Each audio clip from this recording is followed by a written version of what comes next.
Assalamualaikum warahmatullahi wabarakatuh. Halo Sobat Pustaka Semana, kembali lagi bersama dengan saya Azizia Dian Amelia di Pustaka Semana Talk Show. Kali ini kita kedatangan tamu yang sangat spesial nih, yaitu Bang Andi Flores Noya atau yang biasa dikenal sebagai Andi F. Noya. Berikut saya bacakan sekilas tentang beliau nggih. Bang Andi F. Noya sebenarnya merupakan lulusan sekolah teknik.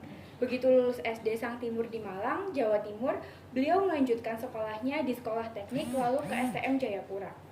Tidak sampai tamat, beliau pindah ke Jakarta dan melanjutkan sekolahnya ke STM 6 Jakarta. Begitu lulus STM, beliau mendapat beasiswa untuk melanjutkan ke IKIP Padang. Namun karena kecintaan beliau sejak kecil pada dunia tulis-menulis, maka beliau memilih mendaftar ke Sekolah Tinggi Publistik atau yang sekarang dikenal sebagai Institut Ilmu Sosial dan Ilmu Politik Jakarta. Untuk mengenal beliau lebih dekat, langsung saja yuk kita sapa beliau. Halo, selamat pagi Bang Andi. Halo juga. Jadi Ya. Panggilanmu siapa? Amel, Pak. Amel. Oke. Keren. Bagaimana kabarnya? Selalu baik dan selalu semangat Eh, Amel. Baik.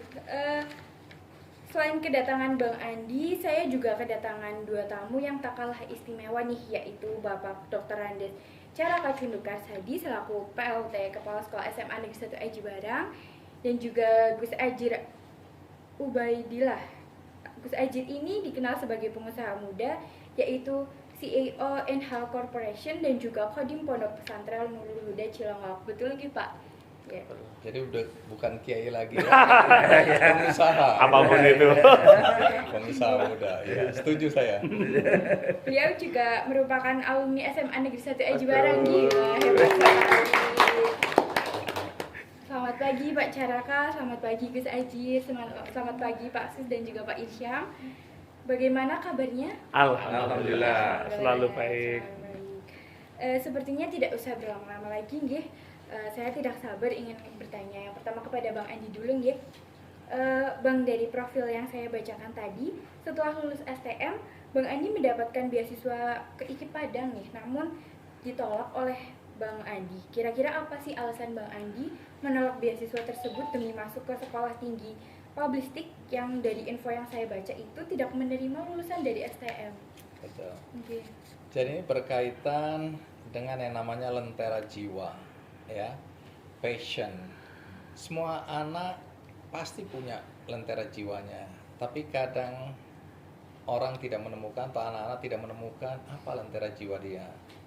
Nah, saya beruntung sekali karena guru saya di kelas 4 SD adalah orang pertama yang menemukan lentera jiwa saya, menemukan talenta saya. Jadi saya ini dulu di SD itu kalau pelajaran bahasa, kalau mengarang itu nilainya 9, 10, 9, 10, nggak pernah kurang dari itu. Menggambar juga. Nah, satu hari guru saya bilang bahwa, Andi, kamu dengan talentamu, sebenarnya kamu nanti kalau besar itu bisa sukses jadi hartawan. Oh, saya tanya ke ibu saya kan, apa itu hartawan? Oh, orang yang punya duit banyak. Wah, saya mau jadi hartawan. Jeketek kata orang Surabaya, maksudnya dulu adalah wartawan. Jadi saya baru menyadari belakangan, oh, yang dimaksud oleh ibu guru saya adalah saya punya keterampilan menulis dan dengan bakat ini saya bisa jadi wartawan yang sukses. Nah, sejak itu di alam bawah sadar saya simpan itu, ya, bahwa saya ini punya bakat menulis dan saya sukses kalau jadi wartawan. Tapi karena saya lahir ketika orang tua saya miskin, ya, bapak saya itu tukang betulin mesin tik, ibu saya tukang jahit. Nah, saya disekolahkan ke sekolah vokasi ST. Dulu ada setara SMP namanya ST, sekolah teknik. Kalau naik kelas ke STM. STM itu sekolah tanpa mikir. Oh, bukan, STM itu sekolah tawuran melulu. Nah, jadi saya disekolahkan di ST karena orang tua saya tahu bahwa dia tidak akan mampu untuk menyekolahkan saya lebih tinggi lagi. Jadi nanti kalau STM tamat, ya kerja. Sudah selesai. Nah, tapi kan saya punya mimpinya sendiri, ya. Saya ingin sekali, saya teringat selalu kata-kata guru saya di SD bahwa saya ini punya bakat menulis dan saya akan sukses kalau jadi wartawan. Nah, tapi belajar tidak kendor. Saya walaupun saya nggak terlalu suka teknik, ya. Saya ini jurusan mesin industri. Itu ya bikin bubut, yang ngebubut, bikin kikir, bikin tang, bikin obeng, kerjanya cuma begitu. Kadang-kadang saya pikir kalau sekarang saya dulu ngerjain itu terus masuk produk-produk dari China yang lebih murah tuh, gitu kan. Nah, tapi itu justru melatih disiplin saya, menempa diri saya untuk bisa seperti sekarang, berempati pada orang-orang yang memang membutuhkan uluran tangan kita. Nah, ketika saya tamat, saya memang juara umum ya. Itu kan ada jurusan dulu bangunan namanya atau sipil, otomotif atau jurusan mobil, kemudian listrik dan mesin gitu ya. Bangunan itu sipil dulu. Nah, saya ternyata nilainya paling tinggi di STM 6 Jalan Keramat Jakarta. Nah, kemudian dapat beasiswa. Gus jelek-jelek ini dapat beasiswa. Ini Gus Hajir Kita sering sama, Bang. Oh, sama. Gus Hajir sering nggak percaya bahwa saya dulu pintar.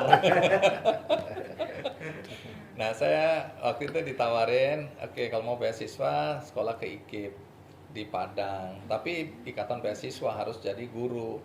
Maaf Bapak Ibu guru, saya ini takut kualat ya, takut ada karma karena kami ini kan nakal-nakal dulu gangguin guru. Nah, kalau saya jadi guru nanti karmanya balik lagi, jadi saya takut. Nah, saya akhirnya ingin mengejar mimpi saya sendiri dengan segala perjuangan, walaupun tadi nggak boleh masuk. Tapi singkat kata prosesnya panjang, saya dibolehkan sekolah di sekolah tinggi publisistik karena itulah sekolah untuk jadi wartawan. Nah, tapi saya nggak lulus ya, saya nggak selesai. Dulu sarjana muda lah istilahnya ya. Nah, saya cuma sampai tingkat 3 itu karena kemampuan ekonomi keluarga juga nggak ada. Kakak saya, tempat saya ngenger itu, tempat saya numpang hidup juga nggak mampu untuk menyekolahkan saya. Jadi saya dulu cari uangnya di kampus itu dengan saya kan pandai menggambar. Jadi saya bikin kartun, bikin lucu-lucu ya. Kalau lebaran saya jual di kampus itu. Lumayan, dulu harganya cukup mahal 3.000. Nah, sekarang kan pakai ini gratis, tapi dulu beli. Kalau ada yang ulang tahun pesan ke saya. Terus saya mulai mengirim cerpen ya, mengirim kartun-kartun saya ke media massa. Rata-rata saya penghasilannya 15.000. Itu tinggi sekali waktu itu sebagai mahasiswa. Jadi saya bayar sekolah di situ, biaya hidup, transportasi dari situ karena kakak saya hanya kasih saya 5.000 itu untuk 2 minggu. 2 minggu itu dengan 5.000 saya harus bisa bertahan hidup di Jakarta, makan dengan itu, naik transportasi dengan itu dan seterusnya. Nah, singkat kata saya memang tidak selesai karena pada saat saya baru saja sarjana muda, ada lowongan buka jadi reporter part time di majalah Tempo. Nah, saya ngelamar dan diterima. Nah, kemudian dalam perjalanan rupanya pimpinan-pimpinan di Tempo melihat, wah anak ini punya bakat. Jadi ditawarin, kamu mau nggak jadi wartawan majalah Tempo? Saya bilang kan saya belum sarjana, syaratnya harus sarjana. Oh nggak apa-apa, kamu punya talenta yang di atas rata-rata menurut mereka. Jadi kamu nggak perlu lagi sarjana, kamu sarjana muda juga diterima. Pada saat yang sama kebetulan ada orang Tempo juga bikin koran Bisnis Indonesia. Dia ngerayu saya untuk pindah, ikut dia aja daripada ikut majalah Tempo.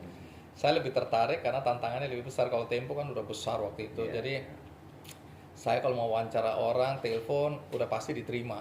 Karena menyebut nama majalah Tempo dulu, baru saya wartawan Tempo, nama saya Andi Noya. Tapi di koran yang baru, saya menyebut saya Andi Noya, saya wartawan Bisnis Indonesia. Apa itu bisnis baru saya cerita. Jadi saya udah memiliki kesadaran bahwa nama saya adalah sebuah brand. Singkatnya, saya jadi wartawan, dan itu adalah impian saya yang sejak guru saya ngasih tahu.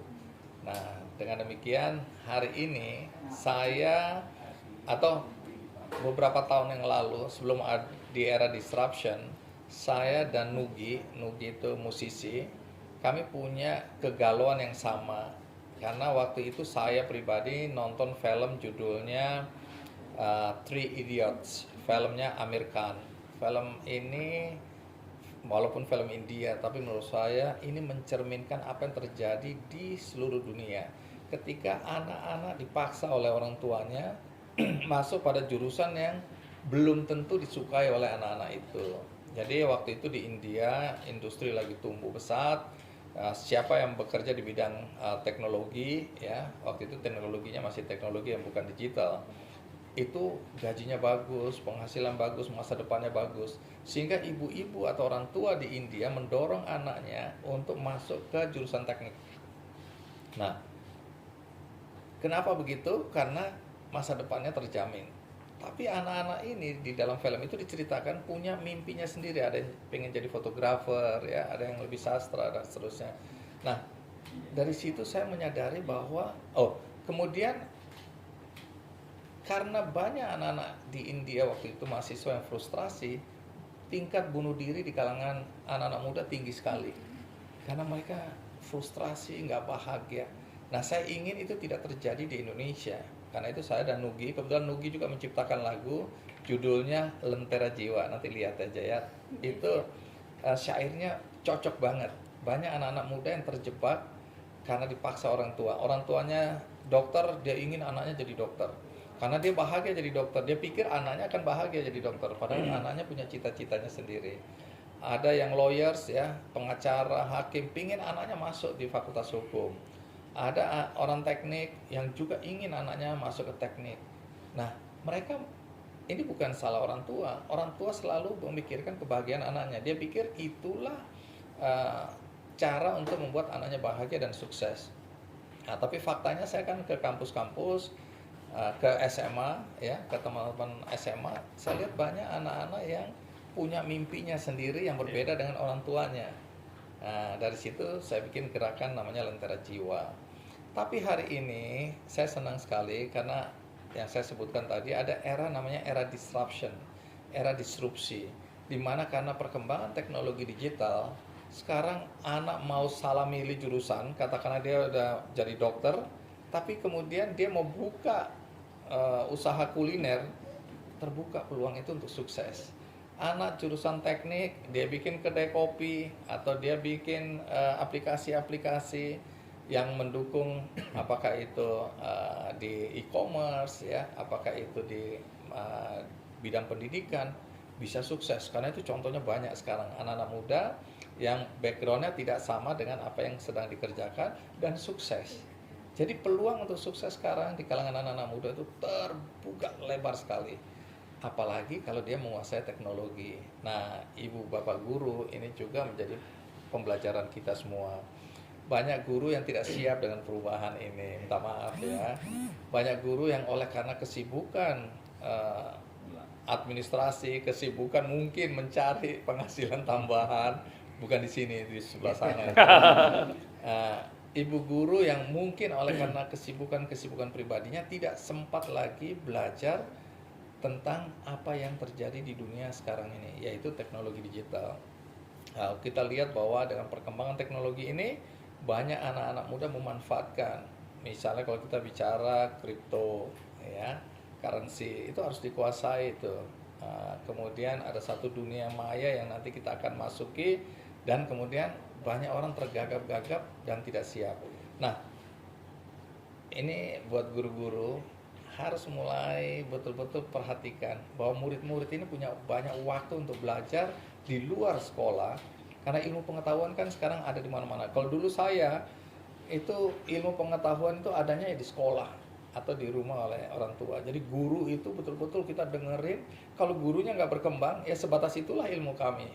Nah, tapi sekarang katakanlah gurunya mungkin tidak terlalu belajar, anak-anak bisa mencari ilmu pengetahuan dari mana-mana saja. Jadi guru-guru juga mengalami tantangan disruption yang besar sekali, sehingga harus juga mengembangkan dirinya. Tapi anak-anak sekarang punya peluang yang besar sekali untuk mewujudkan mimpinya. Demikian cerita yang panjang ini. Luar biasa. Terus untuk dari yang sudah Bang Andi capai selama ini, seperti jadi wartawan dan juga presenter di televisi Indonesia, ada nggak sih keinginan atau mimpi Bang Andi sendiri yang belum tercapai?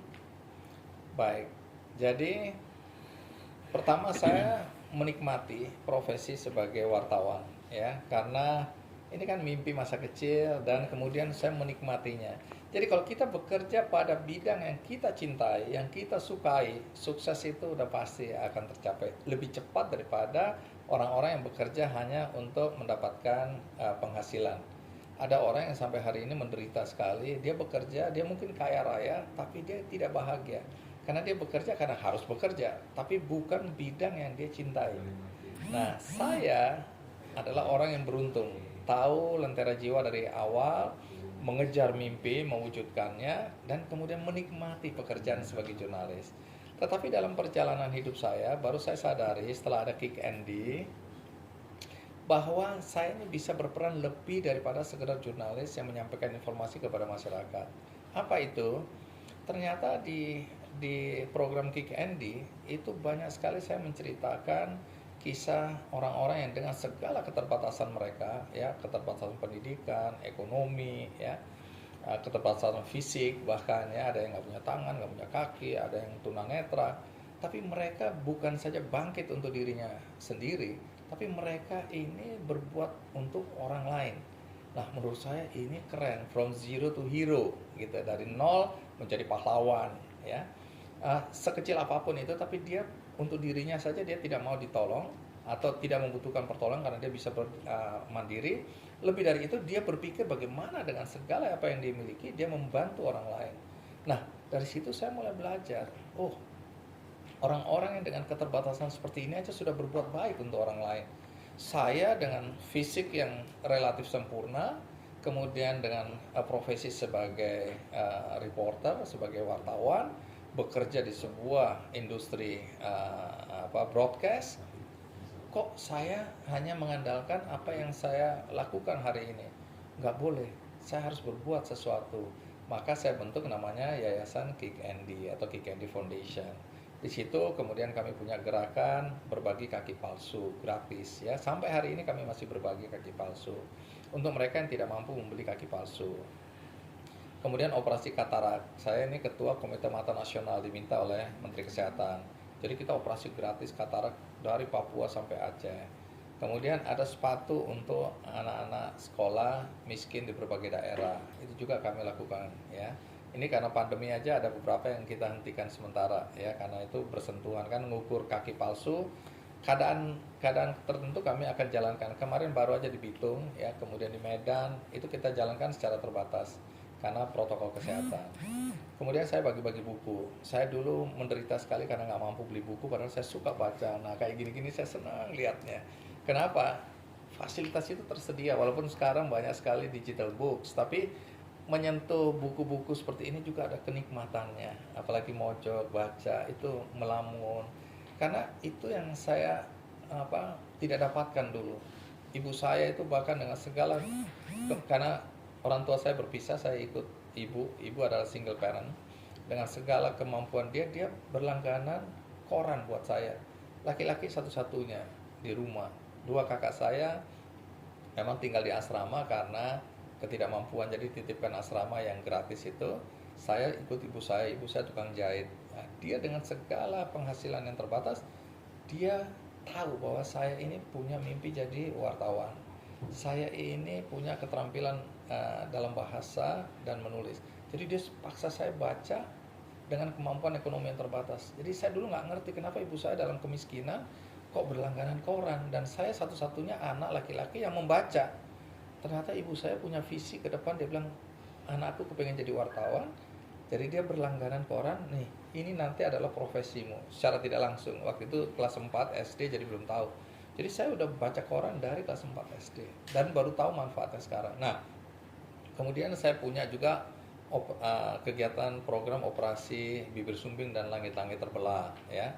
Kemudian berbagi bola. Oh, hari ini saya bawa bola buat sini, ada 10 bola saya kasih sama 5 buku saya kasih, ya. Terima kasih. Saya kebetulan sekarang komisaris Bali United yang baru menang di Liga Indonesia, ya. Kerja saya bagi-bagi bola hari ini karena saya lihat banyak sekali anak-anak di daerah-daerah yang tidak mampu membeli bola, ya, bolanya plastik atau bola yang sudah hancur-hancur. Padahal justru di dalam permainan sepak bola inilah toleransi itu diajarkan, semangat kerjasama diajarkan. Nah, kemudian kami teman partner saya itu mensponsori Manchester United. Jadi kami berangkatlah ke Manchester United, tanda tangan. Nah, pelatihnya kami undang untuk datang ke Indonesia. Nah, kami mengundang 60 anak-anak miskin dari seluruh daerah, dari Papua, Aceh, Tangerang itu yang terpilih datang dilatih oleh pelatih dari Manchester United, ya. Kemudian 6 dari mereka kita pilih dan kita kirim ke Manchester United untuk berlatih sepak bola di sana, supaya mereka melihat dunia walaupun mereka anak-anak miskin. Nah, terus yang terakhir kami bekerja sama dengan PSG-nya Prancis, ya, klub sepak bola Prancis. Karena partner saya ini memang pemilik Bali United, ya. Dulu belum ada dan kami dirikan Bali United dan sekarang kami bikin sekolahnya. Nah, itu yang saya kerjakan dan baru saya sadar, iya ya, ternyata banyak orang baik di sekitar kita. Kalau kita nonton berita-berita itu kadang-kadang kita, aduh, Indonesia ini punya harapan atau tidak ya? Indonesia ini akan jadi satu negara kuat atau tidak? Apakah kita akan berpisah, bercerai-berai dan seterusnya? Tapi kalau saya melakukan kegiatan-kegiatan hari ini, misalnya saya bertemu dengan Gus Ajir, yang kami sama-sama lakukan kebaikan untuk desa, ya bahkan desa tetangga juga kita mulai pikirkan. Nah, di hari ini saya ketemu dengan Bapak Ibu guru yang saya lihat punya juga misi bagaimana kita berbagi, ya. Berbagi itu kan nggak selalu uang, ya. Berbagi ilmu, kamu dengan keterampilanmu, teman-teman yang sekarang sedang di balik kamera ini sesuatu yang menurut saya membuat saya merasa Indonesia akan jadi negara besar nantinya, ya, bagi generasi muda. Jadi kita nggak usah terlalu khawatir di situ. Jadi itu yang saya lakukan dan sampai lupa pertanyaannya apa. Saya ini kalau ditanya satu itu bisa sehari semalam saya jawab. Jadi kamu habis tanya satu, kamu boleh main-main dulu kemana dulu. Karena saya pasti masih ngomong aja. Kamu balik saya masih ngomong aja. Inspirasinya banyak sekali.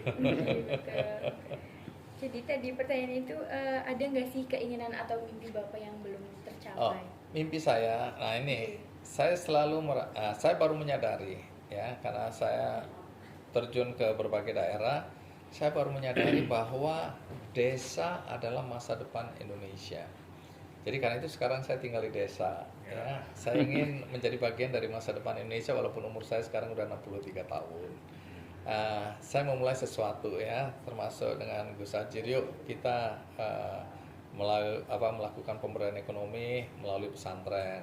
Saya orang Kristen, tapi masalah itu selesai buat saya, apalagi di pondok ini saya diterima dengan tangan terbuka, ya, bahkan saya tetap ngaku-ngaku sebagai Gus Andi. Nggak ada hambatan buat saya. Jadi saya dengan Gus Ajir ini punya beberapa program yang kami ingin jalankan. Tujuannya bukan hanya semata-mata anak-anak santri, tapi juga untuk warga desa. Nah, saya juga melakukan hal itu di berbagai daerah di Indonesia karena saya mendirikan namanya benihbaik.com. Benihbaik.com ini adalah platform untuk penggalangan dana untuk membantu saudara-saudara kita yang membutuhkan uluran tangan dalam bidang apapun, kesehatan misalnya kalau ada anak kanker, ya, nggak punya dana untuk berobat walaupun ada BPJS kesehatan, tapi ada hal-hal yang tidak di cover, itu kami bisa carikan dananya. Terus kemudian kalau rumah ibadah rusak, roboh, atau sekolah-sekolah rusak, hancur, itu kami bisa carikan dananya. Semua jenis rumah ibadah itu ya? Semua Iya, agama? semua agama, ya. Jadi memang nggak ada pembedaan apakah agamanya A, B, C, nggak, semua. Terus kemudian kami juga memikirkan sekarang ini ada 3 pilar yang kami ingin jalankan, yaitu bidang pendidikan, termasuk beasiswa. Kami kemarin kasih beasiswa 15 anak di UI, masuk UI. Itu dibantu oleh Grab. Karena Grab itu investor dari Benih Baik. Jadi kami siapkan pendanaan untuk beasiswa. Anak-anak Papua kemarin saya dapat dari Kementerian BUMN untuk 100 anak Papua untuk bidang teknologi digital. Jadi itu juga. Terus kami carikan dana untuk lingkungan. Banyak sekali program kami lingkungan, ya. Terus kemudian kami juga untuk UMKM. Jadi UMKM itu untuk pelatihan, pemodalan, macam-macam, ya. Itu yang kami lakukan. Nah, jadi apa yang pertanyaannya? Adakah mimpi yang saya ingin wujudkan ke depan? saya ingin melihat desa-desa itu berdaya. Saya ingin melihat daerah-daerah kecil, lihat Purwokerto. Saya dengan Pak Bupati ini juga punya beberapa program termasuk revitalisasi Kota Lama Banyumas ya. Dengan Pak Camat Sokaraja, dengan Pak Camat Jatilawang misalnya, Pak Camat Banyumas Kota Lama dan seterusnya ya. Jadi itu yang saya ingin lakukan dalam sisa hidup saya, mewujudkan keinginan saya bagaimana Indonesia ke depan ini dimulai dari desa. Gitu. Ternyata sangat mulia ya mimpi ke depannya. Mudah-mudahan. Jadi anak desa nggak usah harus minder gitu. Ah, ya. Semangat ini gitu ya, bagus kita juga desa ini, itu ya. Pak Guru. Jadi gini, banyak dulu ya, banyak anak-anak daerah yang mimpi ingin sukses, dan karena itu dia datang ke kota-kota besar, ke Jakarta, Surabaya, Medan, ya, Jogja, supaya dia bisa punya akses untuk mencapai sukses. Nah sekarang lupakan itu, ya, karena melalui desa kita, melalui kota-kota kecil kita, itu akses ke dunia itu udah terbuka. Jadi banyak sekali ya usaha-usaha kecil, jagoan-jagoan kecil yang dulu nggak bisa berkembang karena dia ada di daerah, itu sekarang pasarnya bukan saja nasional, internasional. Karena anak-anak muda sekarang bisa mulai usaha dengan murah ya, jualan di Instagramnya aja. Nah, saya ketemu misalnya anak SMK di Bali, perempuan. Ini waktu saya disuruh jadi pembicara, saya iseng aja karena saya kan punya program mendorong anak-anak terjun ke dunia sociopreneurship. Sociopreneurship itu anak-anak yang punya usaha, tapi usahanya itu berdampak sosial bagi petani, bagi nelayan, bagi peternak, bagi ibu-ibu rumah tangga, bagi anak-anak putus sekolah. Itu yang saya sekarang gerakkan, dan sudah banyak ceritanya. Sekarang kalau lihat Tani Hub itu ya, kalau lihat Sayur Box, kalau lihat kemudian Ruang Guru, kalau mau lihat macam-macam, itu adalah sociopreneurship, walaupun bentuknya startup. Benih baik juga termasuk di dalamnya. Nah, yang saya ingin katakan adalah bagaimana saya melihat anak-anak di daerah itu kemudian memanfaatkan teknologinya sama seperti anak SMK yang di Bali. Jadi waktu saya bilang sama itu, siapa yang sudah mulai usaha? Wah, ternyata banyak yang angkat tangan. Padahal ini anak kelas 2, kelas 3 ya, angkat tangan. Nah, terus saya tertarik pada satu anak perempuan mungil gitu kan, lucu, kecil gitu kan. Kamu emang sudah mulai bisnis, coba maju ke depan gitu kan. Bisnismu apa? Dia bilang, saya jualan pot bunga kaktus dengan ucapan gitu. Jadi di embernya atau di kalengnya itu ada I love you atau happy birthday atau pokoknya selamat Natal, selamat Lebaran, kayak gitu-gitu. Dari mana kamu mulai punya ide ini? Jadi dia mulai aja iseng-iseng, katanya ada kaleng bekas, dia bilang, terus dia mencuri kaktus tetangga, gitu, ditanam sama dia, iseng-iseng, terus dicat sama dia, digambar-gambar hati, gambar bunga gitu-gitu, terus dia taruh di Instagramnya, siapa mau beli ini, gitu kan, iseng. Ternyata banyak yang berminat, dan dia jual 5.000 per satu ini. Nah, terus dia bikin lagi, dia curi lagi. Lama-lama karena udah banyak loh, permintaannya banyak. Nah, dia udah nggak mencuri lagi, dia menanam kaktus. Terus dia cari kaleng-kaleng bekas kan susah tuh. Nah, akhirnya dia ke bengkel dekat rumahnya, dia suruh bikinin model ember-ember kecil gitu ya, dari plat itu. Dia gambar, dia cat, dia sendiri tadinya. Nah, sekarang dia sudah bersama teman-temannya. Omsetnya berapa? Kotor ini ya. Dalam waktu 1 bulan, saya bilang, berapa kamu dapat penghasilan 1 bulan? Bapak Ibu boleh kaget, 100 juta.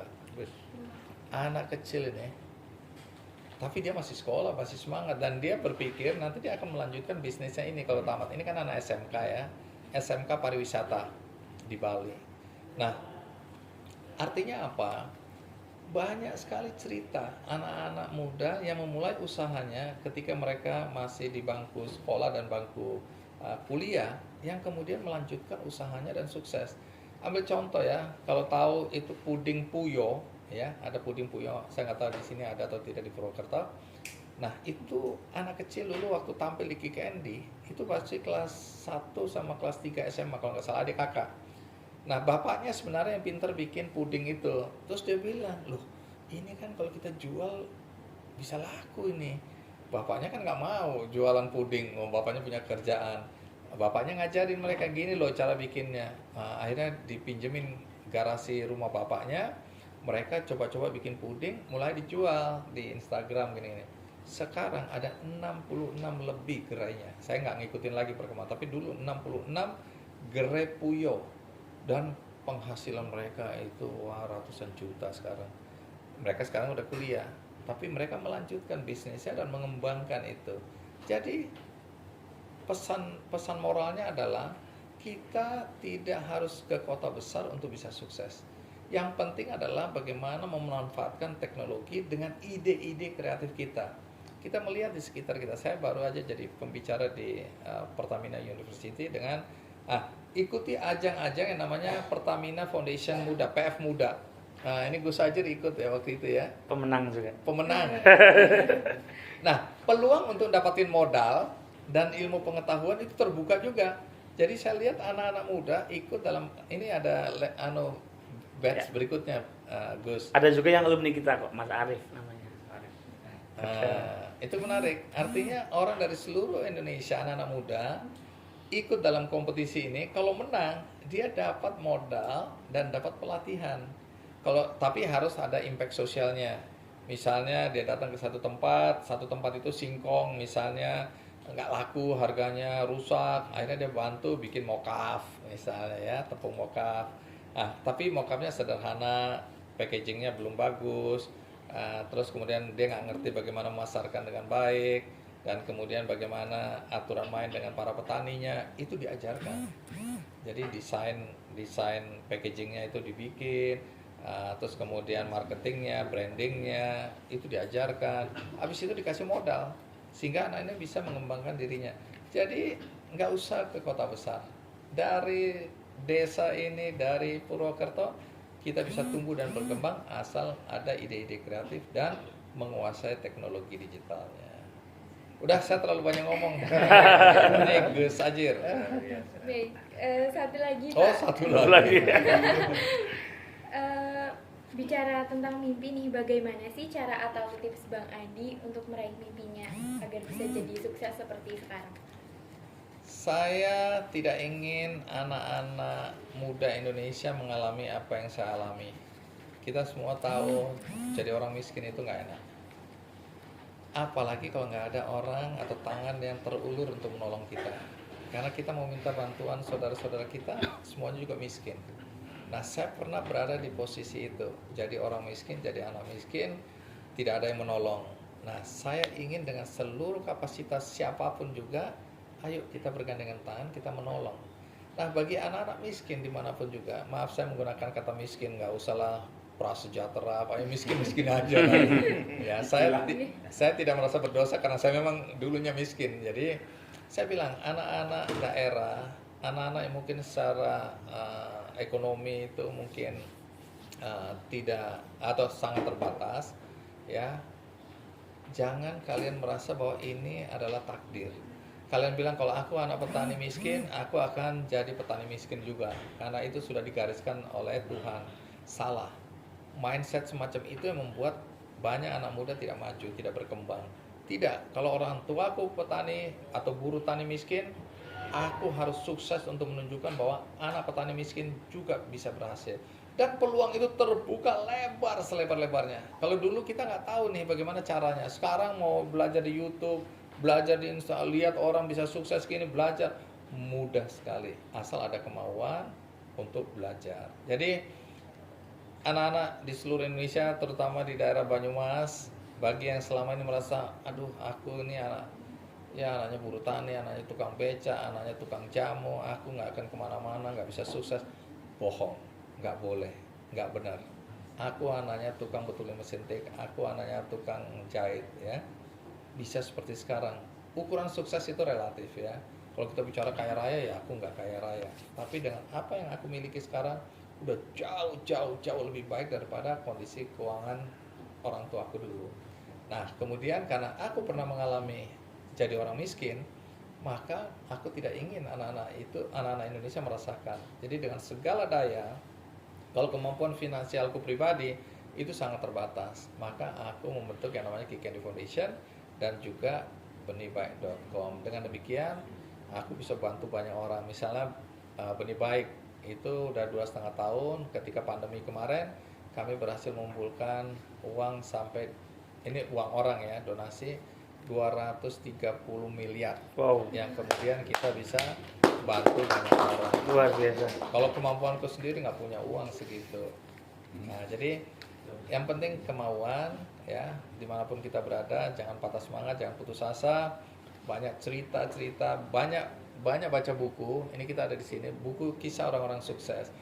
Anak-anak muda sekarang baru 1 kali jatuh gagal udah kayaknya mau bunuh diri. 2 kali gagal perlu healing. Ya. Cepat putus asa, nggak boleh. Baca kisah suksesnya Colonel Sanders, Kentucky Fried Chicken. Iya. 999 kali dia gagal, ya. Pada usianya yang ke-72 sekian itu baru dia berhasil dengan Kentucky-nya. Jadi perjuangan itu, jatuh bangun adalah sebuah proses. Jangan baru sekali, 2 kali, 3 kali. Ada orang-orang, makanya baca banyak, orang-orang sukses yang jatuh berkali-kali. Jadi kegagalan itu bukan akhir dari hidup kita, tapi justru itu merupakan langkah-langkah awal untuk mencari sesuatu yang baru yang nanti ujungnya pasti membuat kita sukses. Jadi jangan cepat patah semangat kalau 1 kali gagal, 2 kali, 3 kali, 4 kali, 5 kali, 10 kali juga tetap semangat. Terima kasih banyak atas Iya. sharing-sharingnya, Bang Andi. Dan saya banyak terbuka mindset soal entrepreneurship, soal sociopreneur yang tadi diceritakan Bang Andi. Itu berawal dari pertemuan kami di tahun 2018. Jadi beliau yang termasuk banyak memberikan insight-insight baru dalam hidup saya.